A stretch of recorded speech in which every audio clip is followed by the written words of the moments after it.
Bonjour, bonsoir, bon après-midi à tous et bienvenue dans ce nouvel épisode d'Histoire de Daronne. Oui, Daronne, vous ne rêvez pas. Je ne suis pas tombé sur la tête, c'est bien Daronne.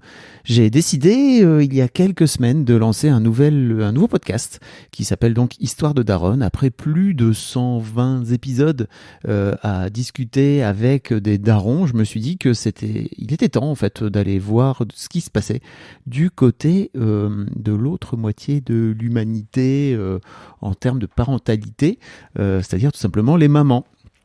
Et voilà, donc ce nouveau podcast que je vais diffuser également, en tout cas pour les premiers épisodes dans mon podcast Histoire de Daron, histoire de vous faire savoir qu'il existe, s'appelle donc Histoire de Daronne. Ça sortira tous les 2e et les 4e mardis de chaque mois, les mardis. Et voilà, je vous invite à aller vous abonner directement dans les notes. Vous trouverez tous les liens dans les notes de cet épisode, comme d'habitude. Et je voudrais remercier grandement Laurie Perret, qui est donc la marraine de ce nouveau podcast. Voilà, si vous avez des questions, surtout n'hésitez pas. Si vous voulez participer également, c'est très possible. Je vous mets toutes les informations dans les notes de cet épisode, et notamment le mail qui s'appelle daronne avec un s @fabflorent.com si vous souhaitez postuler et venir me raconter votre parentalité, votre maternité directement dans mon micro, en sachant que l'un de mes objectifs, c'est de parler peut-être un peu moins de grossesse et on va dire de maternité, en tout cas d'enfants en bas âge, et de parler un peu plus d'éducation dans ce podcast et de faire en sorte d'y amener peut-être un point de vue un peu différent des autres podcasts maternité qui existent, puisque moi-même je suis un gars, un daron, et donc potentiellement j'ai des questions à moi toutes personnelles, quoi. Voilà, j'espère que ce premier épisode vous plaira. Je vous donne rendez-vous donc tous les 2e et les 4e mardis de chaque mois dans le podcast spécial Histoire de Daronne. Vous pouvez les retrouver sur les applis de podcast préférés, hein. Voilà, un grand merci à vous. Je vous souhaite une belle écoute. Non, moi, mon accouchement, écoute, c'était juste extrêmement long, mais c'était génial. C'était génial et c'est marrant parce que, comme je te dis, j'étais extrêmement fragile et comme j'ai eu ce problème avec mon manque d'attachement et de lien génétique, j'avais une seule envie extrêmement égocentrique, comme toujours, c'est que je voulais que ma fille me ressemble. Et j'ai ce souvenir, et c'est marrant parce que mon souvenir, c'est ça que je te disais, mon souvenir, il est flou parce que je pleurais trop. Ah, okay. Ouais, donc j'ai pas l'image en net, tu vois. Et donc j'ai ce souvenir où j'attrape ma fille et je vois ma tête. Exécuté par qui? Fabrice Florent. Bonjour, bonsoir, bon après-midi à tous et bienvenue dans ce nouvel épisode d'Histoire de Daron, le podcast où chaque lundi, à partir de 6h du matin, je donne la parole à un père pour lui faire causer de son expérience de la paternité. Je suis Fabrice Florent, dans la vie je fais des podcasts d'interviews et de discussions et je crée des contenus. Si vous aimez ce podcast, allez écouter la bande-annonce de celui-ci pour en découvrir plus sur moi et mes autres podcasts.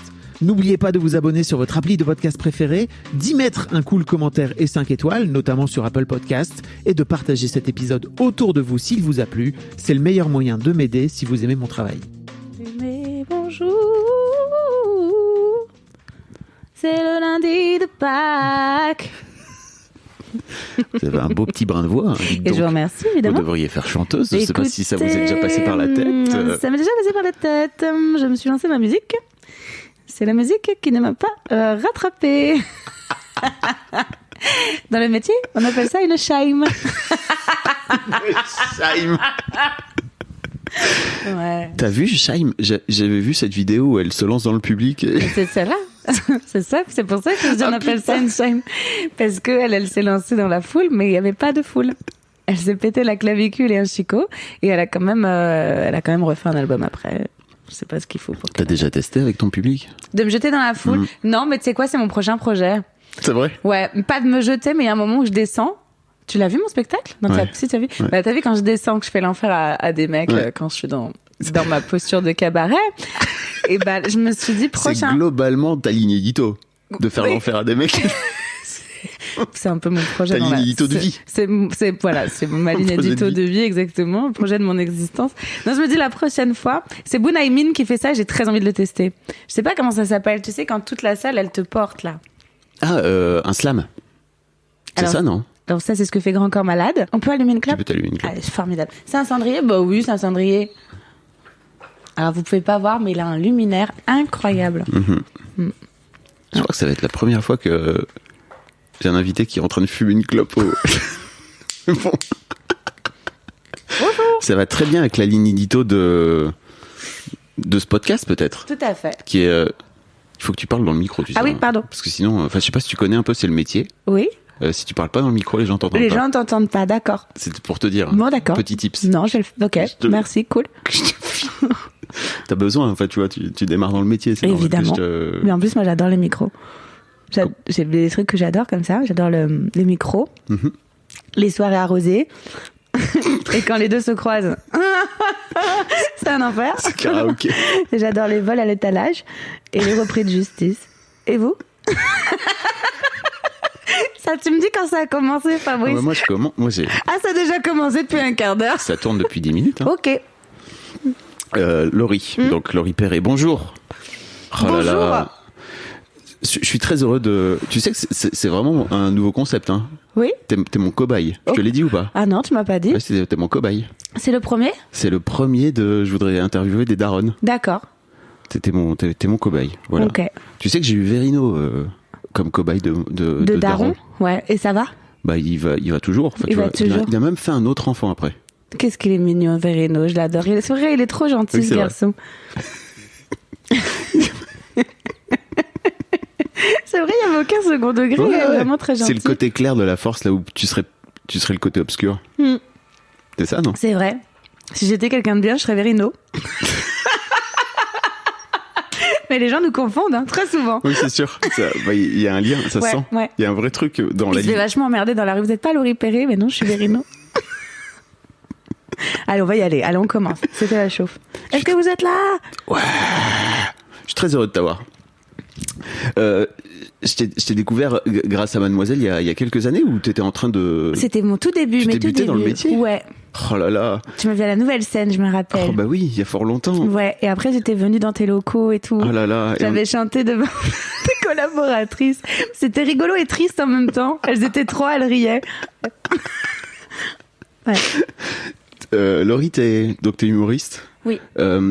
On le disait tout à l'heure, on le mentionnait tout à l'heure, mais en fait, à la base, tu viens de la chanson. Tu voulais être musicienne, tu voulais être chanteuse. Vraiment, je voulais vraiment être chanteuse. Moi, je viens de l'impro. Ouais. J'ai fait de l'impro à Trappes, la fameuse école d'où vient tout le monde, Jamel, Issa Doumbia. Avec le fameux papy. Avec le fameux papy. Ouais. Qui est une légende. Qu'on embrasse très fort. Ça va être long, je sens, mais ça va être bien. Et parallèlement, je faisais de la musique, je faisais du R&B de merde. Et vraiment, non, mais j'étais passionnée de musique, donc j'ai fait du piano. Et je faisais ça, je faisais les trois. J'étais chanteuse, comédienne et auteure. Et j'ai toujours bossé, tu vois, je bosse depuis très longtemps. C'est vrai que quand j'ai commencé l'humour, ça a marché direct et j'avais pas prévu moi de faire de l'humour. C'était un peu un plan B qui a un peu trop bien marché, quoi. Moi, je voulais être chanteuse profondément. Ceci dit, tu chantes. Oui. Maintenant que t'es sur scène, t'en as rien à foutre. Dès que je chante, les gens rient. C'était pas l'objectif. Je le prends bien. J'ai une bonne patte. C'était pas l'objectif à la base. C'était pas l'objectif. Tu voulais qu'il soit un peu... Ouais, moi je voulais chanter avec du maquillage qui coule, un ventilateur, tu vois. Céline, quoi. Céline Dion. Ouais, Céline Dion. C'est raté. C'est raté, ouais, c'est foiré. Bah, sauf s'il m'appelle pour faire Mask Singer. TF1, si tu nous écoutes. TF1, si tu nous écoutes, j'ai déjà le masque. Ce serait quoi ton masque? C'est un reine de Noël. J'adore Noël. Je t'imagine tellement. À la Disney, c'est ça, le reine comme dans la pub Canal+. J'allais dire comme dans la Reine des Neiges. Comment il s'appelle le reine à la con, là? Il s'appelle Sven. Ah oui. Ouais. Pareil. Tu t'es tapé aussi 142 diffusions de la Reine des Neiges. Bien sûr, avant d'arriver chez toi, j'étais en voiture et je chantais Encanto. Ne parlons pas de Bruno, non. Et d'ailleurs, c'est mon rêve. Ça, c'est mon rêve. Mon vrai rêve de doubler un Disney. De chanter. Doubler un Disney, ouais. Un Disney qui chante, donc de préférence. Ouais, évidemment, ouais. Tant qu'à faire. Tant qu'à faire. Ok. Disney, si tu nous écoutes. Disney, Pixar, Gulli.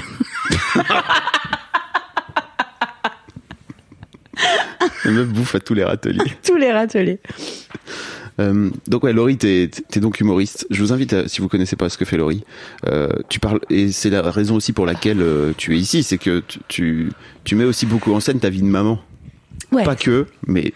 Ouais, c'est un spectacle. J'ai un spectacle qui s'appelle Spectacle alimentaire en attendant la pension. Qui en dit déjà long. Qui en dit déjà long. Et en revanche, j'endosse un personnage. C'est pas vraiment moi. C'est vraiment, enfin ouais, c'est même pas moi du tout. C'est une meuf un peu fragile. Tu sens qu'elle peut péter un câble à tout moment et elle a pas vraiment les codes scéniques, quoi. Et elle a écrit des chansons et elle veut toujours expliquer pourquoi elle a écrit ces chansons, ce qui donne lieu à des sketchs. Donc ça fait pas que chanter. C'est des vrais sketchs. Mais tu chantes vraiment. Ouais, je chante. Tu t'en profites pour chanter. Ouais, carrément. Tu te fais plaisir. Ouais. Enfin voilà. Notamment, tu t'es fait connaître grâce à cette chanson. Mon hit. Mon tube. 1, 2, 3. Qui parle du nombre de doigts que l'obstétricien m'a mis pour compter à quel point j'étais dilatée. Je crois que à l'époque, quand j'entends la première fois de cette chanson, je me dis, tu sais sur Mademoiselle, j'avais pas trop envie de parler de maternité, parce qu'en fait pour moi il y avait un peu ce truc de, je voulais que ça reste un peu pour les jeunes meufs, tu vois. Ouais. Et pour moi la maternité ça te faisait passer dans une autre catégorie, tu vois, d'âge, et c'est pas grave. Mais en fait quand j'ai entendu, je me suis dit en fait peu importe, tu vois, il faut vraiment que Laurie elle vienne, parce que j'avais vraiment ce truc de c'est trop rare d'entendre parler de la maternité de façon aussi vraie et crue. Ouais.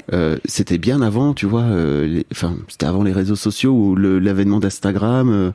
C'était il y a combien de temps? Peut-être 4-5 ans, non? C'est ça? J'ai commencé en 2017. Je crois qu'on s'est vu en fin 2017, début 2018, ouais. Et donc, effectivement, Insta, à l'époque, il y avait beaucoup moins de trucs autour de la maternité, quoi. Ça n'existait pas vraiment. Et c'était très novateur. Ouais, et j'avais surtout pas du tout prévu que ça prenne, enfin, c'était vraiment une belle surprise, ce succès. Mais vraiment, pour te raconter, en fait, moi, j'ai fait une comédie musicale, j'ai fait Mozart l'opéra rock. Et quand je suis sortie de là, j'ai écrit une comédie musicale. Parce que j'ai toujours eu le cul entre deux chaises de savoir, j'aimais faire rire, c'est ma passion, mais je faisais rire mes potes. Et puis quand je faisais de l'impro, et j'aimais chanter. Et une fois, j'ai vu une comédie musicale incroyable, Spamalot de Monty Python monté par Pef, et c'était Broadway, et c'était débile à souhait, et je me suis dit je veux faire ça.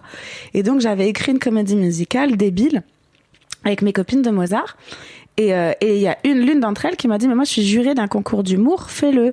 Je me dis qu'est-ce que tu veux que j'aille foutre là-bas? Elle me dit mais comme ça tu testerais tes chansons.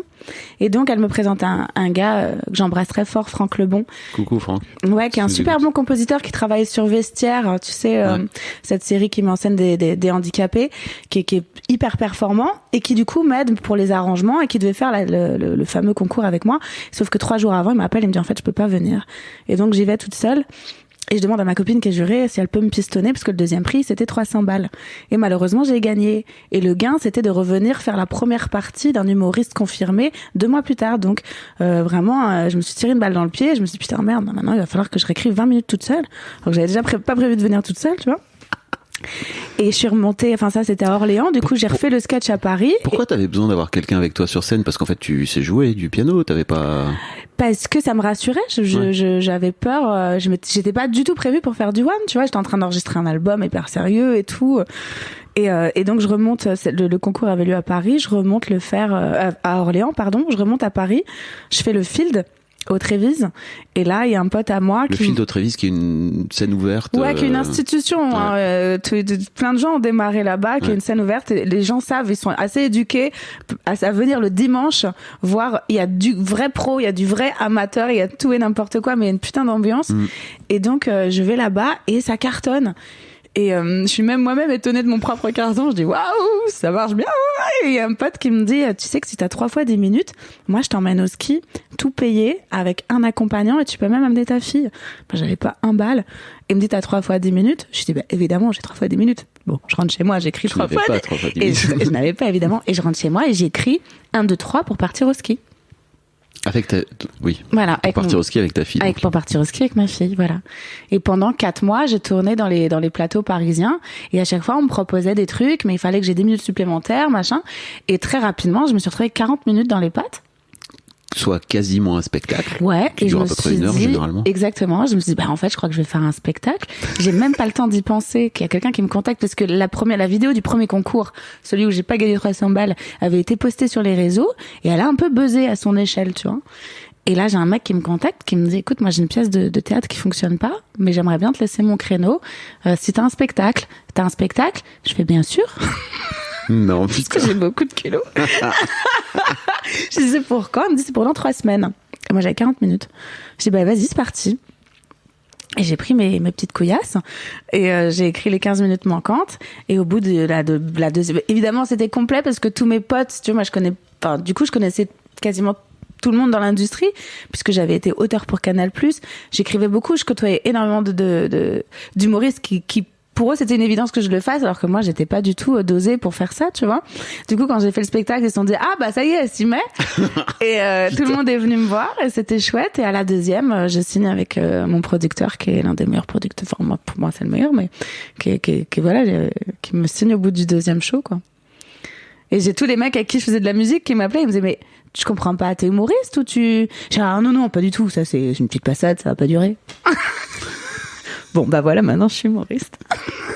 4 ans plus tard. Voilà. Putain, c'est ouf quand même. Ouais, c'est rigolo. Mais on va parler de parentalité. Hein. Oui, bien sûr. Bougez pas. C'était juste pour. Oui, c'était très long d'ailleurs. Pas du tout. Bon. Non, c'est intéressant. D'accord. Enfin, n'importe quoi. C'est ton interview, tu sais, tu peux raconter. Je fais ce que je veux. Tu racontes des trucs. Hein. D'accord. Tu fais pas ce que tu veux. Calme-toi. T'es aussi chez WAM. Ah, ok. D'accord. J'allais repeindre le mur. Ouais, t'aimes pas trop ce blanc cassé là? Écoute, moi j'aurais mis, tu sais, un petit terracotta. C'est un terracotta, c'est ce qu'on met sur la gueule. Hein. Ouais, mais c'est hyper à la mode en ce moment en peinture. En peinture? Ouais, c'est un petit orangé comme ça. Non, je crois pas. Hein. Si, je t'assure. Non, enfin, oui, mais. Là, c'est très très joli. C'est pas du tout visuel. Les gens ne. C'est vrai, pardon, puis on s'égare complètement. Enfin, un podcast, hein, je te rappelle, c'est audio. D'accord. Ceci dit, c'est. Voilà. La question que j'ai envie de te poser pour commencer, et après on va parler de comment tu imbriques ta vie de maman avec ta vie d'humoriste, etc. Comment t'en es venue à vouloir devenir daronne? Ah, ça m'est tombé dessus, mais c'est un accident, ma fille. Voilà. Mais c'était la plus belle chose qui me soit arrivée, vraiment. Parce que je crois que quand on était, enfin, tu vois, j'étais une comédienne, une chanteuse, une auteure de seconde zone. Du coup, il y avait pas le succès qu'elle est avec et j'étais toujours angoissée à me dire je peux pas bloquer du temps si on m'appelle, c'est un projet. Enfin, pour moi, c'était compliqué de. T'avais quel âge? T'avais 30 ans? J'avais 29, ouais. Et puis voilà, et puis en plus, j'étais en train de me séparer un peu. Donc, tu veux dire que t'étais en train de te séparer quand je suis tombée enceinte du père de ma fille, ouais. Bon, comme tu le comprends, on faisait pas que s'engueuler non plus, mais.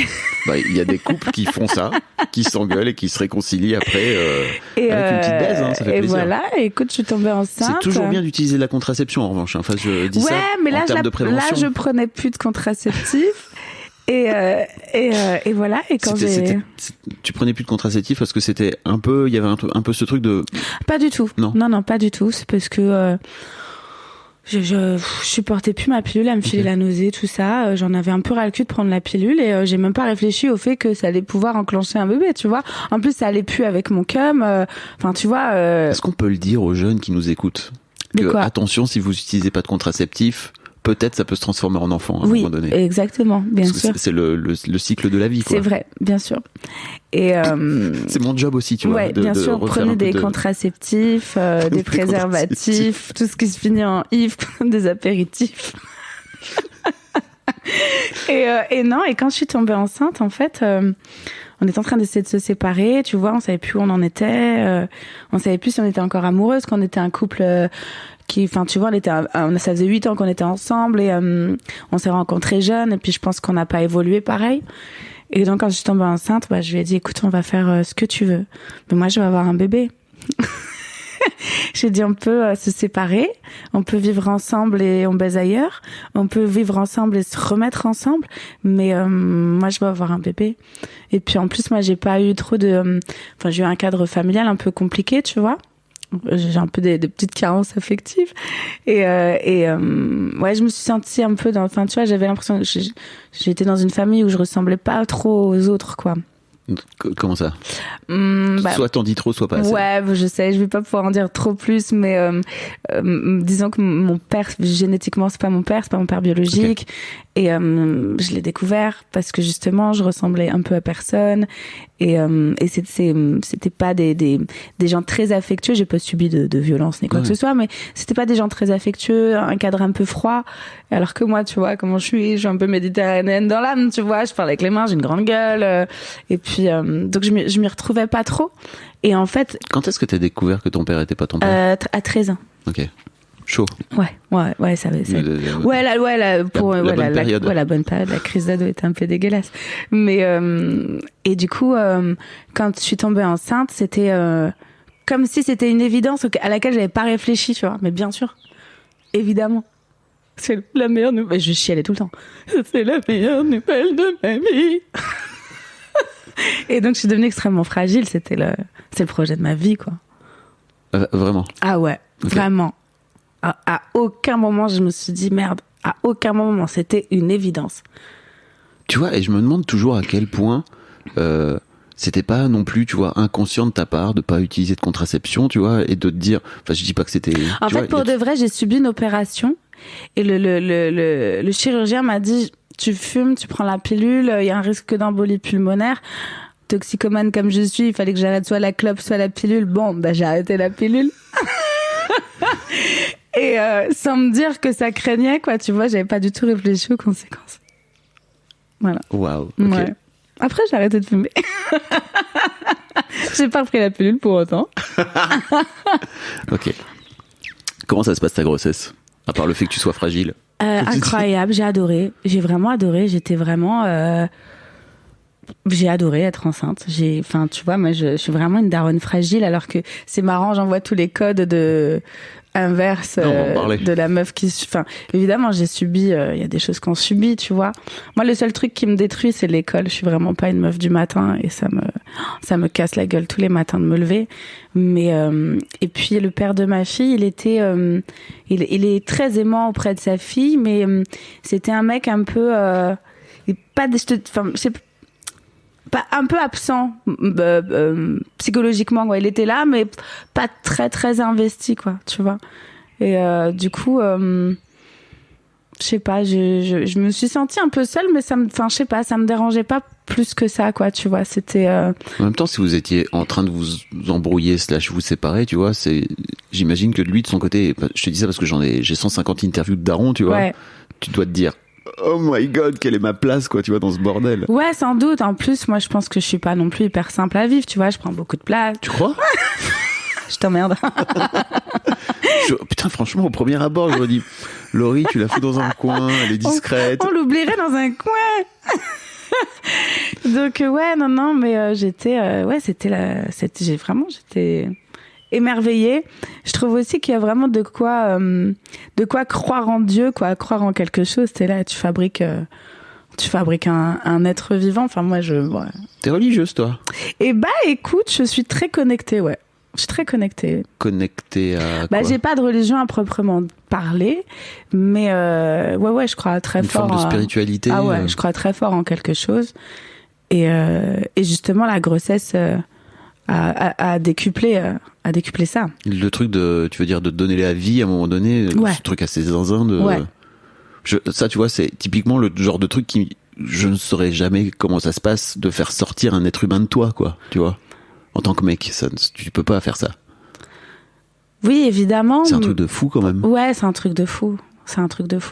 Et je te parle même pas des 9 mois où le truc il est en train de grandir à l'intérieur de toi. Il est en train de grandir, ouais, c'est fou. T'es en train de le créer. Ouais. Non, il y a un truc vraiment fou. Et puis ça donne du sens à tout ce que tu fais, vraiment. Et en revanche, là où je puise mon inspiration dans l'humour, parce que moi, c'est vraiment quelque chose qui m'éclate. C'est vraiment le paradoxe entre tout ce que tu peux fantasmer et la réalité. Moi, par exemple, j'ai une gamine physiquement qui me ressemble, mais dans les faits qui me ressemble pas du tout. Enfin, tu vois, c'est un émerveillement et en même temps une surprise de tous les jours. Elle est extrêmement introvertie, elle est pudique, des fois j'ai l'impression de traîner avec ma daronne. Elle a des réflexions incroyables. Elle adore les animaux. Elle est très marrante. J'allais te dire, je crois que les enfants sont tous de droite. Hein.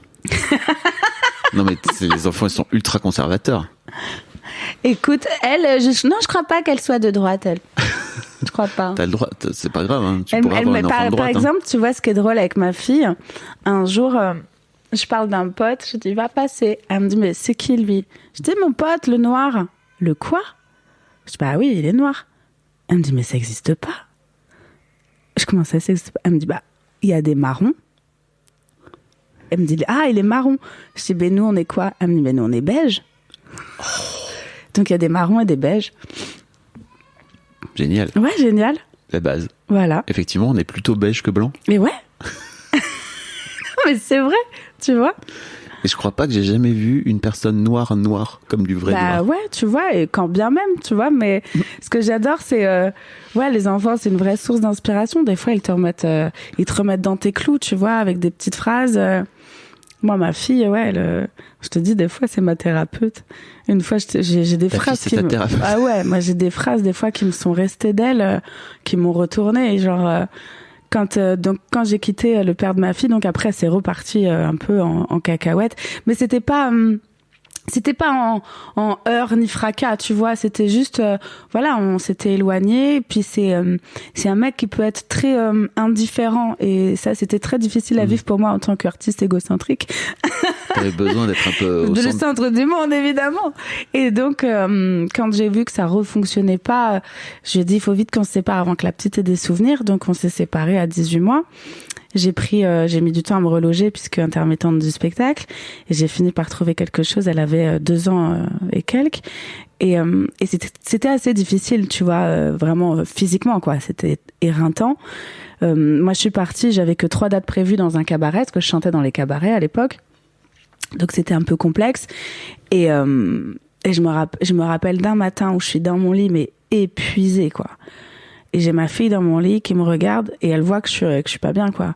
Et elle avait appris une chanson, j'ai su que c'était les phrases de la chanson qu'elle apprenait à ce moment-là à la maternelle. Elle avait quel âge? Elle avait 2 ans et demi. Ouais. Et elle m'a dit mais tu sais maman, 2 petits pieds,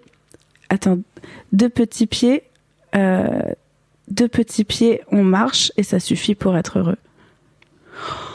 Oh là là. Ouais, wow. Une petite leçon de vie dans la gueule comme ça, tu vois. Ah, c'est trop cool. Ouais. Il y a la prof de CP de ma deuxième fille qui lui disait « C'est en se trompant qu'on apprend ». Et ta fille, elle t'a répété ça? Ouais, elle m'a dit ça un jour. J'ai fait « Bah oui ». Bah oui. Et c'est vrai qu'en tant qu'adulte, on a un peu tendance à l'oublier, quoi. Ouais, ouais. Tu vois, que c'est en se trompant qu'on apprend. Clairement. Alors que quand t'es au CP, bah, il faut que tu te trompes pour apprendre, quoi. Ouais, ils ont une forme de, tu vois, ils sont terre à terre, ils sont vraiment dans le concret et en même temps dans un imaginaire fou. Enfin, je trouve que c'est une posture qui est enfin, ça peut être vraiment, enfin, on a tous envie de craquer et il faut pas s'en cacher non plus, tu vois. Et je trouve que enfin, moi ça me passionne en fait cette vie. Ce rôle-là, c'est justement, j'aurais dû te le ramener. Je t'ai même pas ramené mon livre. Je suis moins une connasse. Ah oui, t'as écrit j'ai écrit un bouquin.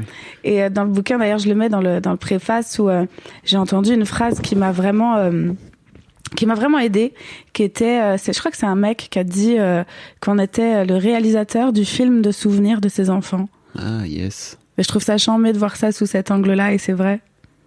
C'est terrible parce que moi je me rends compte que mes filles ne se souviennent plus de tas de trucs qu'on a vécu ensemble. Et ça, en tant que daron, c'est dur à entendre. Surtout, tu vois, de la petite enfance et tout, quoi. Où on a fait plein de trucs et aujourd'hui elles ont genre 15 et 13.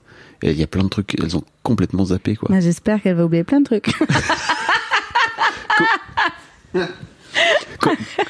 Comment t'as vécu ton accouchement? C'était génial, c'est pas du tout la chanson que je chante. Ouais. Je chante l'accouchement d'une copine. C'est vrai? Ouais, bon, elle a pas chié dans sa bagnole, mais elle est vraiment arrivée à l'hôpital et on lui a dit, il n'y a plus de place pour l'anesthésie, là. Et donc, ils l'ont mis à 4 pattes et elle a couché à 4 pattes, quoi. Waouh. Sans anesthésie, ouais, warrior. Non, moi, mon accouchement, écoute, c'était juste extrêmement long, mais c'était génial. C'était génial et c'est marrant parce que, comme je te dis, j'étais extrêmement fragile et comme j'ai eu ce problème avec mon manque d'attachement et de lien génétique, j'avais une seule envie extrêmement égocentrique, comme toujours, c'est que je voulais que ma fille me ressemble. Et j'ai ce souvenir, et c'est marrant parce que mon souvenir, c'est ça que je te disais, mon souvenir, il est flou. Parce que je pleurais trop. Ah, ok. Ouais, donc j'ai pas l'image en net, tu vois. Et donc j'ai ce souvenir où j'attrape ma fille et je vois ma tête.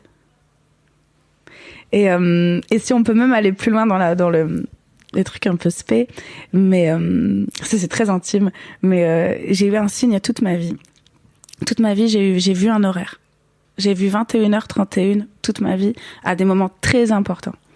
Genre la première fois où j'ai mes règles.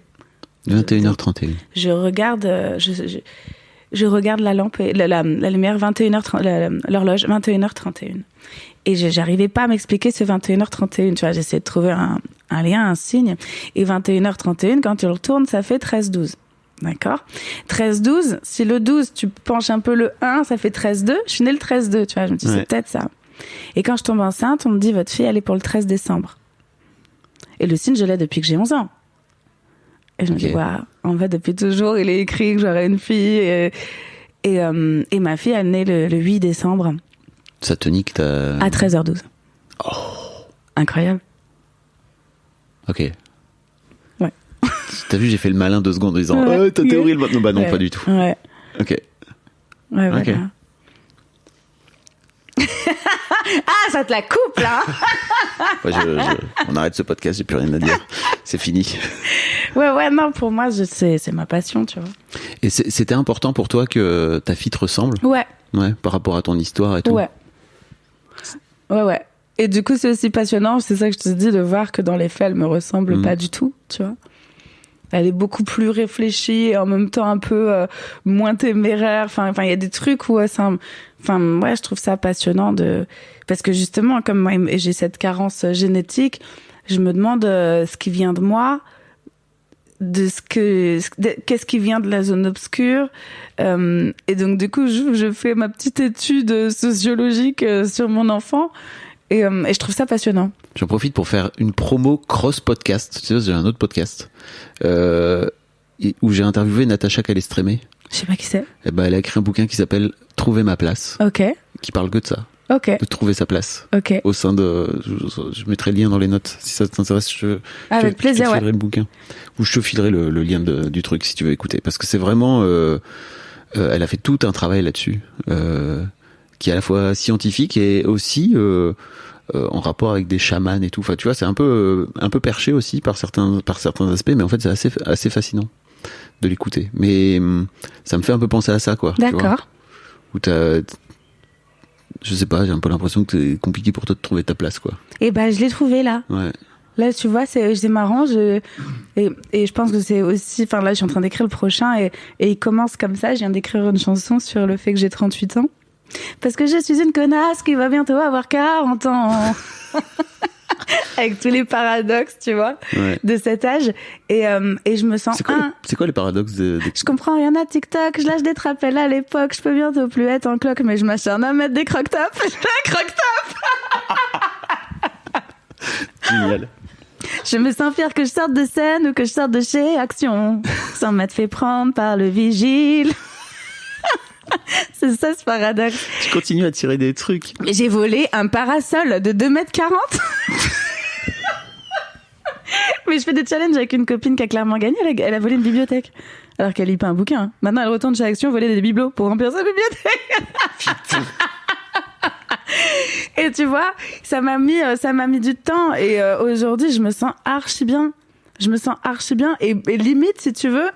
Ma place, c'est de pas avoir de place. Enfin, tu vois ce que je veux dire? C'est ça, mon truc. Et ma fille, elle m'a donné une putain de légitimité. Je suis quelqu'un pour quelqu'un. Ça a donné du sens, ça m'a cadré. Ça m'a... évidemment que c'était difficile, ça a été dur. Et il faut le dire que c'est dur, tu vois. On peut pas tout enjoliver. Il y a des fois où je suis au bout du roule, quoi. Je suis moins au bout du roule maintenant parce que je gagne bien ma vie. J'ai lu un livre qui s'appelle Les femmes sont occupées de Saïda El Ayachi. Je veux pas écorcher son nom, Leila Saïda. Je te redonnerai après. Et elle a une phrase qui est magnifique où elle dit « Il n'y a de place dans ce monde que pour les hommes ou les femmes riches ». Et elle a raison. Moi, je l'ai vu quand j'ai quitté le père de ma fille. Je suis partie voir une assistante sociale. J'étais propriétaire, tu vois. Je gagnais, ça va, tu vois. J'étais intermittente, je bossais plutôt bien. J'étais entre 2000 et 2005, ce que pas nul. Et donc, je pouvais pas aller dans une agence immobilière puisque j'étais intermittente du spectacle. Donc, j'étais dans un état de précarité. Mais en revanche, j'ai gagné trop ma vie pour avoir un HLM. Elle m'a dit, vous pouvez pas, vous rentrez pas dans les cases. Je dis, mais alors qu'est-ce qu'on fait? Elle me dit, soit là, je peux vous loger dans un foyer de jeunes filles. Un foyer de jeunes filles. J'ai 30 ans. Je suis propriétaire d'un appartement. Je vais pas aller dans un foyer de jeunes filles. Elle me dit, mais votre ex, il vous frappe? Non. Eh ben, retournez chez lui. Enfin. Voilà. Donc, évidemment que j'ai photoshopé des fausses fiches de paye pour avoir un appartement, tu vois. Mais, et là, aujourd'hui, je me sens bien parce que aussi, oui, je gagne ma vie. Et comme je gagne ma vie, je peux mettre des babysitters. Donc, je peux sortir parce que c'est difficile d'être maman quand on est fatigué. Tout devient difficile quand on est fatigué, tu vois. Et on est une mère, on est une femme parce qu'en plus, il faut rester jolie. On est une artiste. Moi, j'ai une boîte de production. Quand t'es un mec, il faut être la maîtresse de ton mec. Puis t'es la copine de tes copines, t'es la voisine de tes voisins. T'as tellement de casquettes à endosser. Des fois, t'as envie de moi, je me fais des petites descentes d'organes quand je pars en vacances.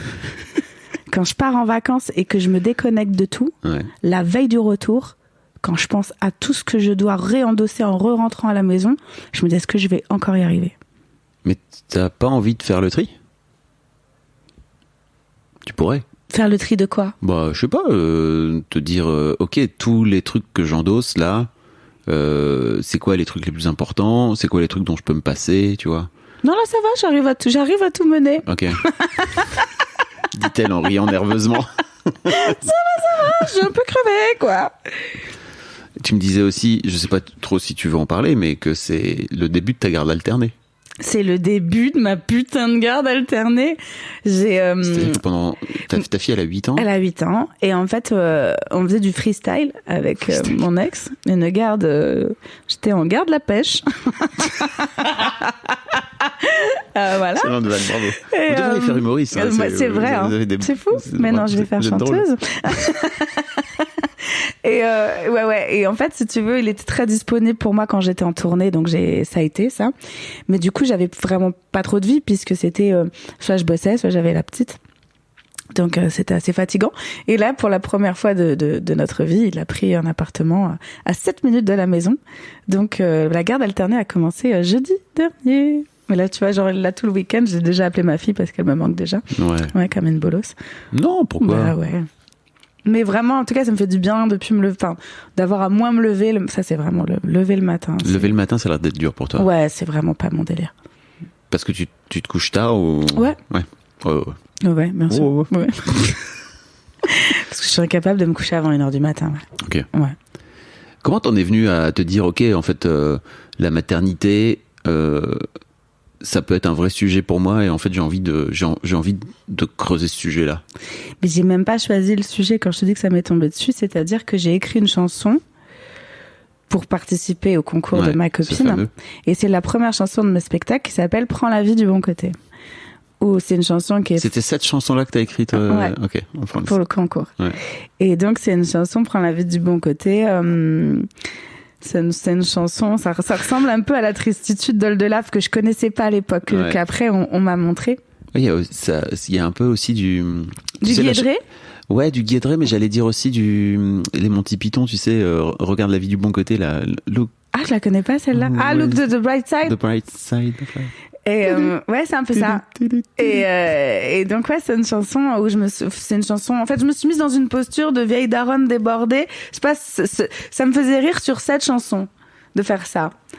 Et après, il a fallu que je décline ça. Donc je pouvais plus changer mon personnage. Donc je suis restée sur la maternité.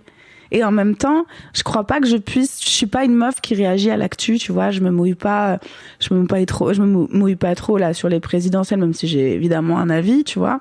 Mais je suis assez à l'aise de parler de ce que je vis. J'arrive pas trop à me projeter sur des trucs que je ne vis pas ou des courants de pensée ou l'actualité. Non, moi c'est plutôt ce que je vis et ce que je vivais à fond et ce que je vis toujours, c'est évidemment ma maternité qui est omniprésente. Donc ouais, j'ai été très inspirée. Comment ça se passe parce que j'ai remarqué aussi que de plus en plus tu mets ta fille pas en scène, mais en fait elle joue dans tes sketchs. Ouais. Comment ça se passe entre vous? Là, beaucoup moins. Là, ça va. En ce moment, je publie des vidéos de scène. J'ai envie justement de la préserver, de la mettre un peu. Oui, c'était plutôt pendant le confinement. Ou... Ouais. Mais parce que elle est très mature là-dessus, tu vois. Moi, pendant un moment, ça m'a perturbée aussi. Je me suis dit, putain. Il y a eu le moment où elle a compris qu'on commençait à me reconnaître dans la rue.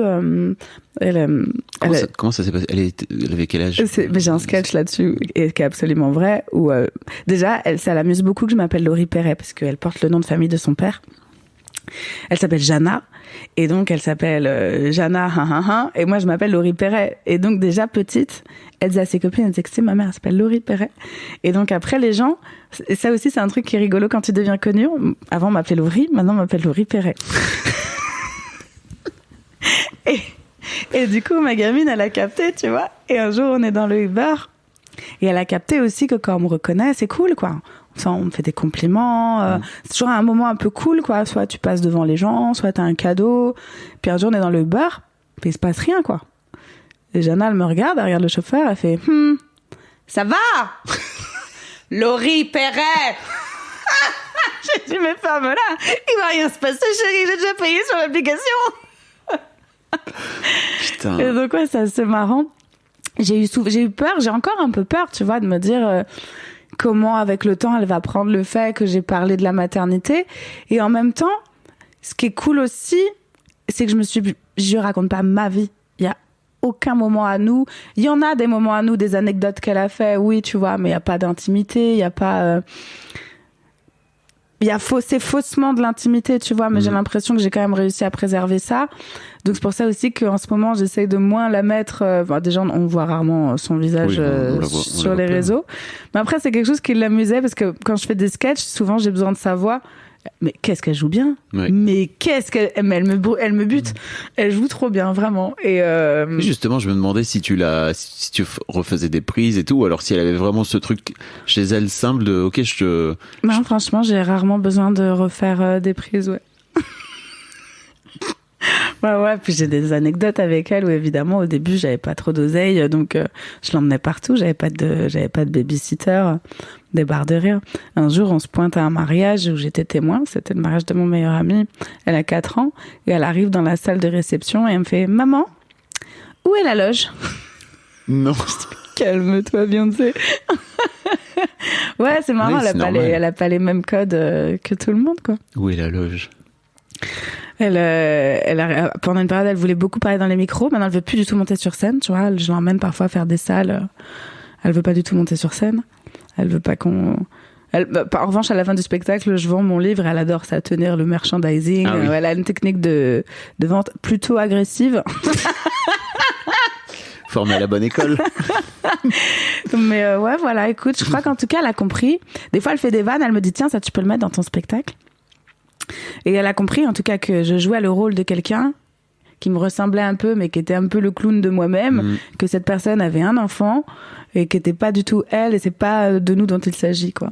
Mais c'est marrant de se dire, ok, je fais une vanne, ça te fait rire, tiens, si tu veux, c'est cadeau, tu peux le mettre. Ouais, bien sûr. La dernière fois, elle m'a joué une mélodie au piano, et je suis pas sûre que ce soit pas connu. Mais du coup, si c'est pas connu, la mélodie, elle se tient grave. J'ai lancé un appel d'ailleurs sur Instagram. J'ai mis la vidéo et on a trouvé une chanson qui ressemblait un peu, mais c'est pas vraiment ça. Et je lui ai dit, tu sais qu'elle est géniale, la mélodie que t'as trouvée. Elle me dit, mais si tu veux, je te la donne pour le spectacle. Je lui ai dit, mais tu crois que j'attends que tu me la donnes? Bien sûr que je vais te la piquer. Tu me dois tout. Donc voilà, ouais. Elle fait du piano, c'est ça? Elle faisait du violon, là, ça lui casse un peu les bons becs et j'ai un peu forcé. Je vais arrêter de lui faire du violon, je crois, elle en a un peu marre. Mais Ouais, elle fait même pas du piano. Elle joue de mon piano de temps en temps et elle est assez douée, ouais. Ok.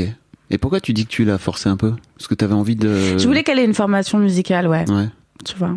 Je voulais que ce soit un peu au début, c'était vraiment son kiff, elle voulait le faire. Et puis Mais là, le violon, c'est l'instrument le plus dur en plus, non? C'est elle qui a choisi, j'ai voulu la démotiver du violon. Non, le violon.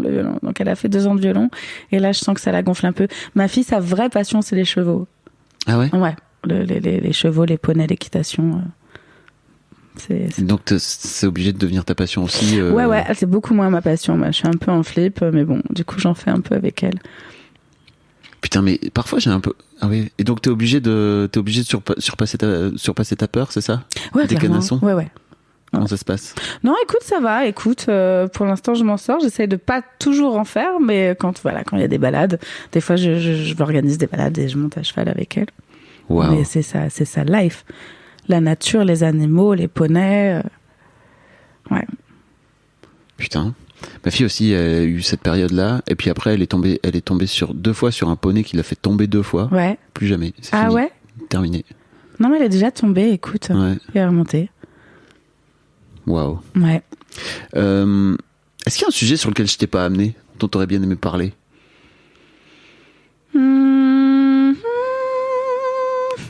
Ce qui m'a manqué dans le fait d'élever ma fille seule par rapport à si j'avais été en couple, c'est que... T'as vraiment la sensation de l'avoir élevée toute seule, avec le recul, là? Bah, il l'a eu quand il l'a eu, mais moi, c'était des moments où j'ai toujours été seule avec elle. Je dis pas que j'ai fait toute seule dans son éducation. Un peu quand même. Ouais. Mais je me suis sentie souvent seule. Mes parents, ils sont pas proches de moi, donc ils ont pas partagé ça. Et voilà, c'est ça qui m'a manqué, c'est de pas pouvoir partager les choses, quoi. Quand elle dit une connerie, t'as envie de te retourner et de dire, t'as vu ce qu'elle a dit? Mais tu te retournes et y a personne. T'as envie de chialer, moi aussi. Ça m'a manqué. Ça m'a manqué. Pour le coup, avec mon ex, on était assez proches là-dessus, où on s'est beaucoup WhatsApp, envoyé des photos sur regarde et tout, mais moi, il y a des trucs où ça m'a manqué. C'est quand même pas pareil, quoi. Ouais.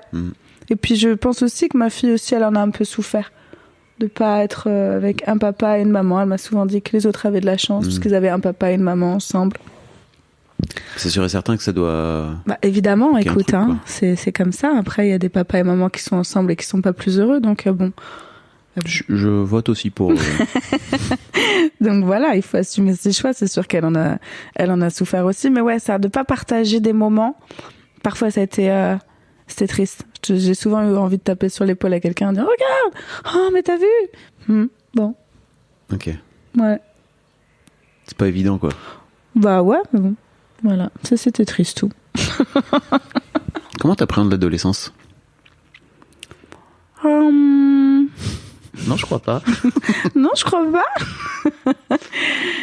Non, je sais pas, j'appréhende pas du tout. Je crois que chaque chose en son temps. C'est un peu dur juste de l'avoir ne plus être un bébé, tu vois. Mais on est encore...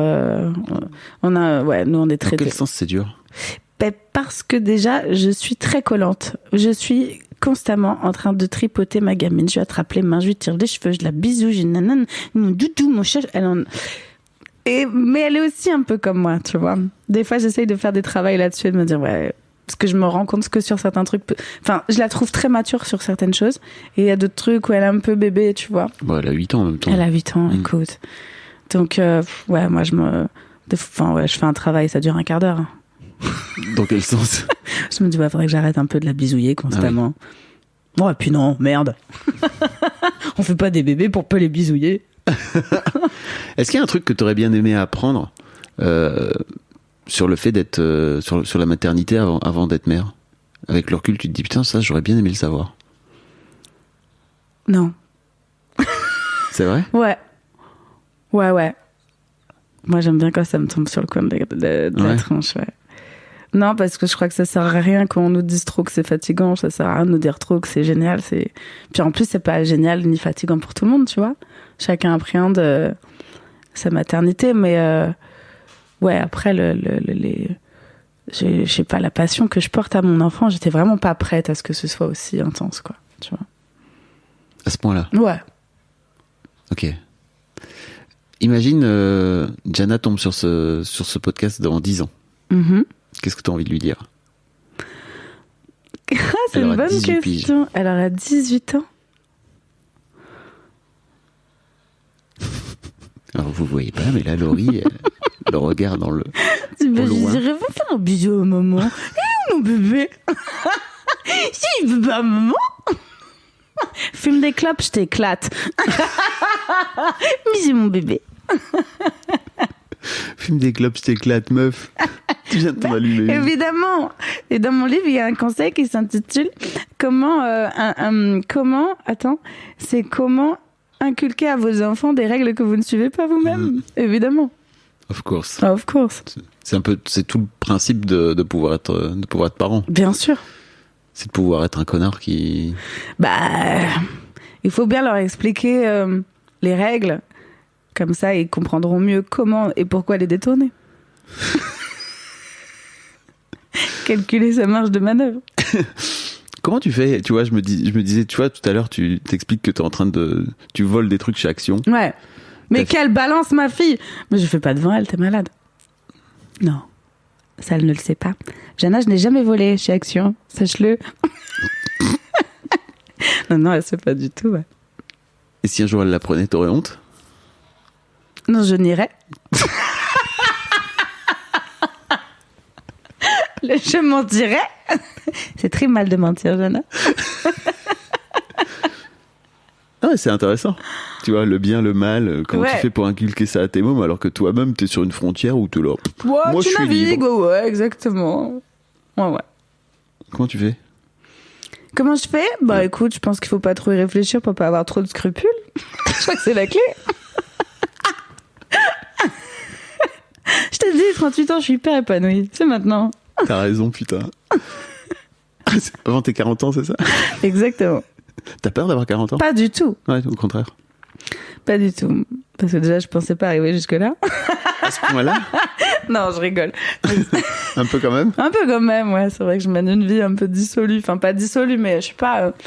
C'est aussi ça qui me fait rire dans ma maternité, c'est que je suis pas du tout... Enfin, tu sais, j'ai l'impression... Enfin, moi, je suis une ancienne petite Kaira, tu vois. Non, un peu... Non. Ça se voit pas. Un peu garçon manqué, un peu... La démerde, quoi. Mm. Et du coup... Des fois, je me regarde et je me dis, putain, je suis bien démerdée, hein. Et en même temps, parfois, je me dis, waouh, comment on va faire, là? Vraiment, je suis assez inapte sur certains trucs. Je sens que je suis pas la maman gâteau que je vois à la sortie de l'école, quoi. Et en même temps, on est plein comme ça. Tu culpabilises de pas être comme ça? Non? Pas du tout. Je me suis... Ouais, pas du tout. T'aimerais bien l'être? Non plus, j'en serais incapable. Mais après, on est toutes pareilles. Hein. Tu vois, je te parle, je suis là dans mon dire, ouais, je suis une nana à l'arrache, une daronne à l'arrache. Ma fille, elle fait de la gym, du poney, du violon, du solfège. Je vois exactement ce que tu veux dire, quoi. On fait des crêpes, j'organise des goûters incroyables. Ouais, je suis crevée. Comme daronne à l'arrache, tu te positionnes bien là, quoi. Ouais. Mais pour moi, c'est ça aussi le truc, c'est que, tu vois, entre les darons et les daronnes, entre les darons à l'arrache et les daronnes à l'arrache, la barre, elle est tellement plus... Ah bah évidemment, différente, quoi. Ouais, clairement. Toi, t'as la sensation d'être à l'arrache par rapport à l'échelle de valeur que t'as de ce que ça doit être d'être une bonne maman, quoi, entre guillemets, quoi. Bien sûr. C'est le moment de faire ta promo. Tu joues en juin, c'est ça? Je suis à la Cigale, le 19 juin. In Paris. Cigale, 19 juin. Ce sera la dernière fois que je ferai le spectacle à Paris. Toute ta vie. Ouais, dernière fois. Voilà. En plus, c'est la fois où on va capter le spectacle. Afin de faire un special, tu vois, comme... voilà. Comme les humoristes qui marchent, tu vois, les vrais humoristes. Exactement. Pas ceux qui voulaient devenir chanteurs, quoi. Exactement. Donc voilà, ce sera la dernière fois que je le ferai à Paris et la tournée s'arrête le 26 juin. Donc il me reste une vingtaine de dates avec ce spectacle. Et on peut trouver toutes les dates sur mon Instagram, Laurie Perret. Laurie Perret. Tout à fait. Très bien. Et puis plein d'autres vidéos aussi extrêmement tout à fait drôles. Tu fais monter des mecs sur scène? Ouais, je fais monter un mec sur scène. Un mec sur scène. Enfin, et il se passe toujours des moments intéressants. C'est ce... m'arrive des trucs vraiment improbables. C'est toujours un moment marrant. Ouais, m'arrive des trucs assez improbables. T'es fabuleuse en impro en plus. Hein, donc Bah écoute, je viens de là, donc ça aurait été dommage de pas en mettre. Mais ouais, je tombe souvent sur des des mecs rigolos et marrants. J'ai des belles anecdotes. Ouais. Merci Laurie. Je t'en prie, merci à toi. C'était cool. T'es la marraine de mon nouveau podcast. C'est vrai, j'ai bien répondu. Je crois pas qu'il y ait de bonne ou de mauvaise réponse. Ouais. Mais... Il n'y a pas de bonne et de mauvaise situation. Tu l'as la référence ? Comme disait notre ami le scribe. C'était cool, merci beaucoup. Merci.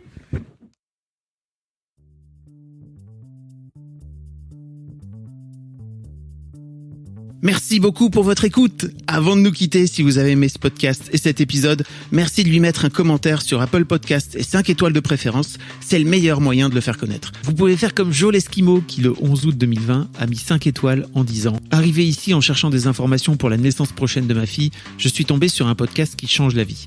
Je le conseille aux futurs papas, mais aussi aux autres. Les histoires sont intéressantes pour la vie. » Merci d'avoir lancé cette super initiative et merci à tous les darons qui partagent leurs opinions et leurs histoires. Un grand merci à toi et vous aussi vous pouvez faire pareil. Vous vous rendez sur Apple Podcast et vous cherchez Histoire de Daron directement dans l'appli ou sur votre ordinateur. Merci à vous et rendez-vous tous les 1er et 3e lundis de chaque mois à partir de 6h du matin pour un nouvel épisode d'Histoire de Daron. Un grand merci à vous pour votre écoute.